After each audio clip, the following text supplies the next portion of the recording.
দেখুন আমি কোচ। আমাকে যদি আপনি বলেন যে কালকে সালাউদ্দিন তুমি যাও 13-এ যেয়ে কোচিং করাও, আই ডোন্ট মাইন্ড।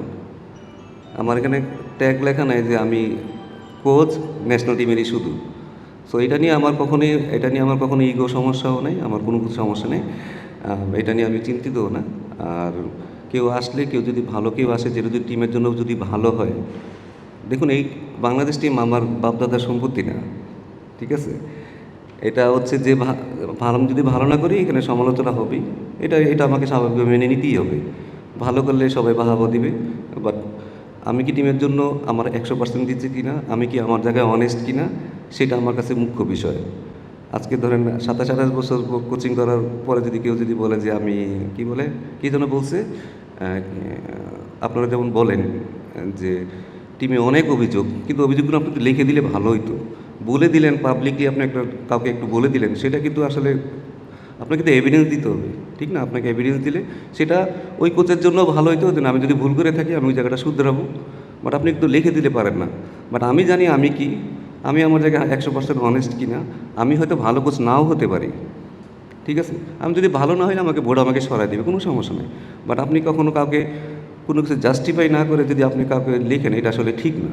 এটা মানুষের আসলে আপনি কখনো আপনি কি জানেন কি লোকটা অনেস্ট কি অনেস্ট না, সেটা জেনে তারপরে আমার মনে হয় লেখা উচিত। এটা শুধু হয়তো আমি মেন্টালি অনেক স্ট্রং আছি, অনেক দুর্বল মানুষ কিন্তু হয়তো করে দিতে পারে। আর আমার এমন না যে আমার এখানে চাকরি করতেই হবে, আমার অনেক কিছু করার আছে। সো আর এখানে আমি নিজের ইচ্ছাও আসিনি যে আমি আমি চাইছি আমাকে চাকরি দেন, আমি এখানে চাকরি করবো, এমন তো কিছু না। টিমের ভালোর জন্য আমার যেটা মনে হয়, টিমের বেস্ট যেটা মনে হবে, সেটা যদি সামান্য পরিমাণে যদি কিছু চেঞ্জ করা যায় তাহলে চেঞ্জ করার চেষ্টা করব। বাট এটাতে যদি খারাপ ভালো বলতে কেন, আর আমাদের তো এরকম লাক্সারি করারও কিছু নাই। টিম তো রেগুলার হাঁটতেছে, এর মধ্যে ফেভারিজম করে আমি কি কী লাভটা পাবো আপনি আমাকে বলেন? আমরা তো টিমটা এরকম না যে প্রতিদিন জিততেছি, ঠিক আছে একটা খেলায় দিলাম, তা তো না। আমরা তো নিজেরাই ভালো খেলতেছি না। এখন তো আমি অ্যাজ এ টিমের মেম্বার হিসেবে আমি তো চাবো টিমটা যেন ভালো করুক। So that's it. সো আপনাদের বোঝা উচিত আসলে কাকে কীভাবে আসলে দেখা উচিত।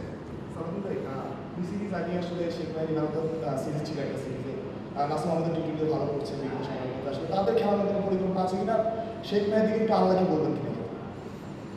আমি আপনাদের একটা আবার বলি যে দেখেন, আমাদের অনেক কিছু লাক্সারি করার মতো আসলে সুযোগ থাকে না।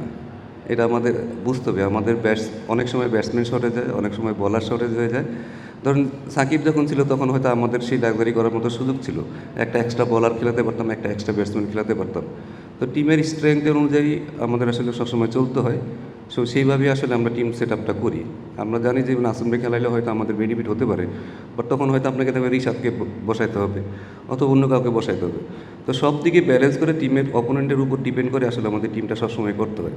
তো এইখানে যেহেতু আবার ব্যাটিংয়ের দিকে আবার তাকাইতে হবে যে আপনার ব্যাটসম্যান কতগুলো আছে, কীভাবে হচ্ছে, কেউ ফর্মে আছে কিনা, অফ ফর্মে আছে কিনা, সেটার উপরে আসলে টিমের অনেক কিছু চলতে হয়। তো এই কারণে আমি বলবো যে আসলে যেটাই আমরা করার চেষ্টা করি, আমরা সবাই মিলেই করি এবং চেষ্টা করি যে আসলে বেস্ট পসিবল 11 কাকে খেলানো যায়, যেটা দিয়ে আমাদের আসলে রেজাল্ট আসা যায়।